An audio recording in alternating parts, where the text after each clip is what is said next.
Dalam hidup mesti ada waktu kita jatuh. Betul. Ingat, bukan semua benda jatuh tak baik. Hujan jatuh dari langit ke bumi untuk menghidupkan tumbuhan di bumi. Betul. Dan jatuh tak ada tempat lain, melainkan mesti naik.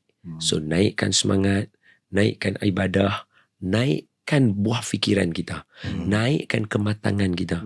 InsyaAllah selangkah kita menuju kebaikan, 10 langkah kebaikan akan datang kepada kita.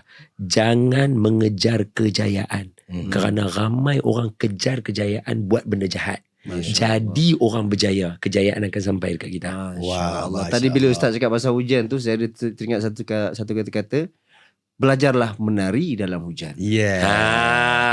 Kita nak halang hujan tak boleh. Tak boleh. Menari dalam layankan dia. Betul. Menari dengan dia. When the wind of change. Ingat lagu, ingat Scorpion.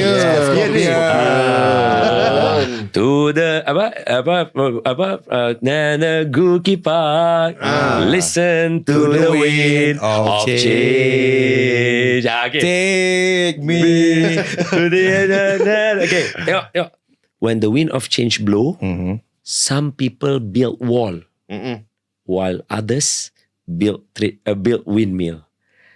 Ketika angin perubahan berlaku, sebahagian orang buat tembok, dia block semua benda, dia tak mahu. Tapi ada setengah orang, dia angin tiup, dia buat kincir. Boleh dia jadi mendapat benda manfaat. dapat tenaga baru. Ustaz, ni lah Ustaz. Saya nak ada permintaan sikit kat Ustaz. Pula. Besok ni hari Sabtu ni, ini kan hari Jumaat kan, besok hari Sabtu ni kita orang hari pertama kita grand launching sepapanya. Saya dengan Soeb buka kedai makan. Dekat Melaka. Tahniah, saya tengok tu. Ustaz, InsyaAllah. minta doa kat Ustaz sama Ustaz. Sepapanya. Ingat, arwah Datuk Harundin pesan ni kepada yang semua ada ni, saya bagi tahu semua, arwah Datuk Harundin, arwah Datuk Ismail Kamus, arwah Datuk Abu Hassan Din, arwah tok-tok guru lain, Syekh Fahmi Zamzam, semua ni ada bisnes mereka.